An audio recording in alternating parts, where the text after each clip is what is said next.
Beyond the Pleasure Principle, first published in German in 1920 as Jenseits des Lustprinzips, is an essay by Sigmund Freud marking a major turning point in his theoretical approach.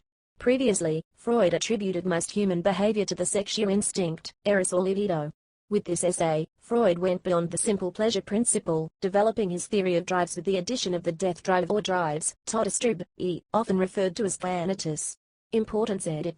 The essay describes humans as struggling between two opposing drives, Eros, which produces creativity, harmony, sexual connection, reproduction, and self-preservation, and thanatos, which brings destruction, repetition, aggression, compulsion, and self-destruction. In sections 4 and 5, Freud posits that the process of creating living cells binds energy, and creates an imbalance. It is the pressure of matter, to return to its original state which gives cells their quality of living. The process is analogous to the creation and exhaustion of a battery. This pressure for molecular diffusion can be called a death wish. The compulsion of the matter in cells to return to a diffuse inanimate state extends to the whole living organism. Thus, the psychological death wish is a manifestation of an underlying physical compulsion present in every cell. Freud also stated the basic differences, as he saw them, between his approach and Carl Jung's, and summarized published research into basic drives, section 6. Synopsis edit. Beyond the Pleasure Principle is a difficult text. As Ernest Jones, one of Freud's closest associates, and a member of his inner ring, put it, the train of thought is, by no means easy to follow, and Freud's views on the subject have often been considerably misinterpreted. What have been called the two distinct frescoes or canti of Beyond the Pleasure Principle break between sections 3 and 4. If, as Otto Fenichel remarked, Freud's new, instinctual, classification has two bases, one speculative, and one clinical, thus far the clinical. In Freud's own words, the second section is speculation, often far-fetched speculation, which the reader will consider, or dismiss according to his individual predilection. It has been noted that in Beyond the Pleasure Principle, Freud used that unpromising word speculations more than once.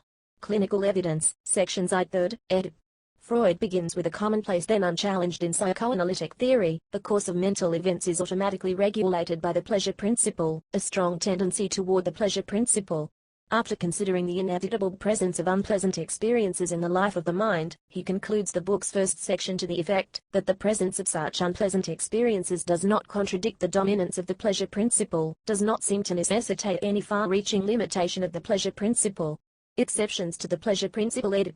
Freud proceeds to look for evidence for the existence of hitherto unsuspected forces beyond the pleasure principle.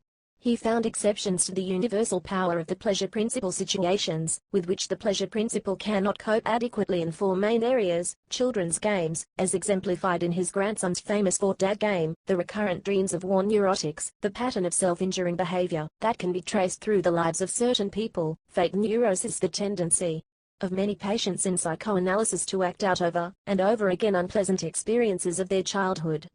Repetition compulsion edit. From these cases, Freud inferred the existence of motivations beyond the pleasure principle.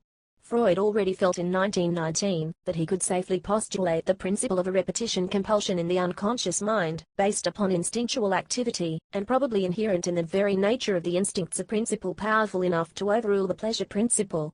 In the first half of Beyond the Pleasure Principle, a first phase, the most varied manifestations of repetition, considered as their irreducible quality, are attributed to the essence of drives in precisely the same way. Building on his 1914 article Recollecting, Repeating, and Working Through, Freud highlights how the patient cannot remember the whole of what is repressed in him, and is obliged to repeat the repressed material as a contemporary experience instead of remembering it as something belonging to the past, a compulsion to repeat. Independence from the pleasure principle edit. Freud still wanted to examine the relationship between repetition compulsion and the pleasure principle. Although compulsive behaviors evidently satisfied some sort of drive, they were a source of direct unpleasure. Somehow, no lesson has been learnt from the old experience of these activities having led only to unpleasure. In spite of that, they are repeated, under pressure of a compulsion.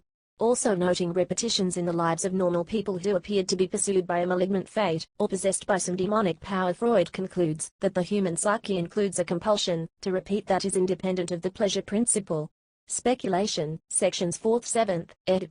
Arguing that dreams in which one relives trauma serve a binding function in the mind, connected to repetition compulsion, Freud admits that such dreams are an exception to the rule, that the dream is the fulfillment of a wish.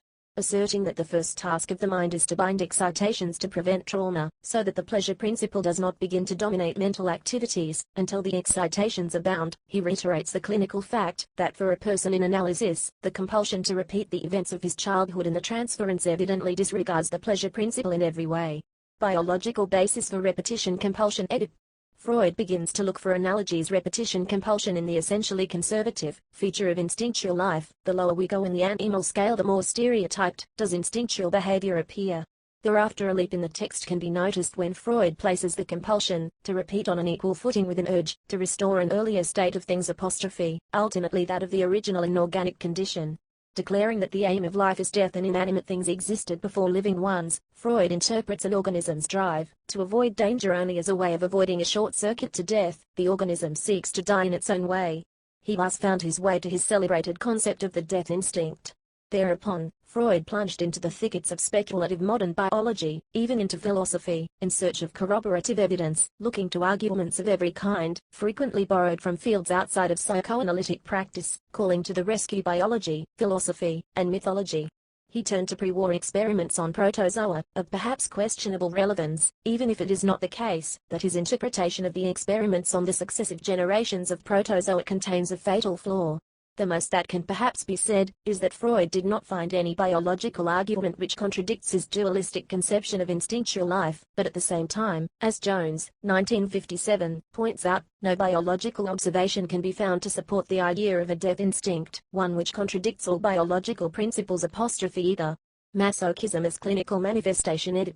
Freud then continued with a reference to the harbor of Schopenhauer's philosophy, but in groping for a return to the clinical he admitted that it looks suspiciously as though we were trying to find a way out of a highly embarrassing situation at any price.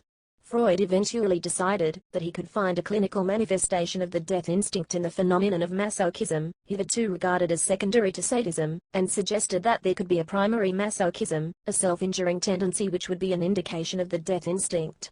In a footnote he cited Sabina Spielrein admitting that a considerable part of this speculation has been anticipated in a work which is full of valuable matter and ideas, but is unfortunately not entirely clear to me. Sabina Spielrein, Die Destruktion als Ursache des Werdens, Jahrbuch für Psychoanalyse, 4th, 1912. She designates the sadistic component as destructive. To then explain the sexual instinct as well in terms of the compulsion to repeat, Freud inserts a myth from Plato that humans are driven to reproduce in order to join together the sexes, which had once existed in single individuals who were both male and female, still in utter disregard of disciplinary distinctions, and admits again the speculative nature of his own ideas, lacking a direct translation of observation into theory. One may have made a lucky hit or one may have gone shamefully astray. Conclusion. Nevertheless, with the libido or Eros as the life force finally set out on the other side of the repetition-compulsion equation, the way was clear for the book's closing vision of two elemental pugnacious forces in the mind, Eros and Thanatos, locked in eternal battle. Composition, Freud's defensiveness. Freud's daughter Sophie died at the start of 1920, partway between Freud's first, 1919, version and the version of Beyond the Pleasure Principle reworked, and published in 1920. Freud insisted that the death had no relation to the contents of the book. In a July 18, 1920, letter to Maximum Meitingen, Freud wrote, "The Beyond is now finally finished. You will be able to confirm that it was half ready when Sophie lived and flourished." He had however already written, in June, to Ferenczi that curious continuations had turned up in it, presumably the part about the potential immortality of protozoa. Ernest Jones considers Freud's claim on Meitingen a rather curious request, perhaps, and in a denial of his novel thoughts about death, having been influenced by his depression over losing his daughter. Others have also wondered about inventing a so-called death instinct. Is this not one way of theorizing, that is, disposing of, by means of a theory, a feeling of the demoniac in life itself, exacerbated by the unexpected death of Freud's daughter? And it is certainly striking that the term death drive, Todestrieb, entered his correspondence a week after Sophie Halberstadt's death, so that we may well accept at the very least that the loss can claim a subsidiary role in his analytic preoccupation with destructiveness. Fruitfulness. On his final page, Freud acknowledges that his theorizing, in turn, raises a host of other questions to which we can at present find no answer. Whatever legitimate reservations there may be about the improbability of our speculations, A queer instinct, indeed, directed to the destruction of its own organic home. Freud's speculative essay has proven remarkably fruitful, and stimulating further psychoanalytic research and theorizing, both in himself and in his followers, and we may consider it as a prime example of Freud in his role as a problem finder, one who raises new questions, called attention to a whole range of human phenomena and processes. Thus, for example, Andre Green has suggested that Freud turned to the biology of microorganisms because he was unable to find the answers to the questions raised by psychoanalytic practice. The fruitfulness of the questions, in the spirit of Maurice Blanchett's sentence, la réponse est le malheur de la question, the answer is the misfortune of the question, remains nonetheless unimpaired. Freud's later writing Oedip. The distinction between pleasure principle and death drive led Freud to restructure his model of the psyche. With Beyond the Pleasure Principle, Freud also introduced the question of violence and destructiveness in humans. These themes play an important role in civilization and its discontents, in which Freud suggests that civilization's major function is to repress the death instinct. The instinct persists in the forms of superego and neurosis. Freud's indication that in cases of traumatism there is a lack of any preparedness for anxiety is a forerunner of the distinction he would later make between automatic anxiety and anxiety as a signal. Other theorists said, for Lacan, repetition compulsion was one of the four terms introduced by Freud as fundamental concepts, namely, the unconscious, repetition, the transference and the drive.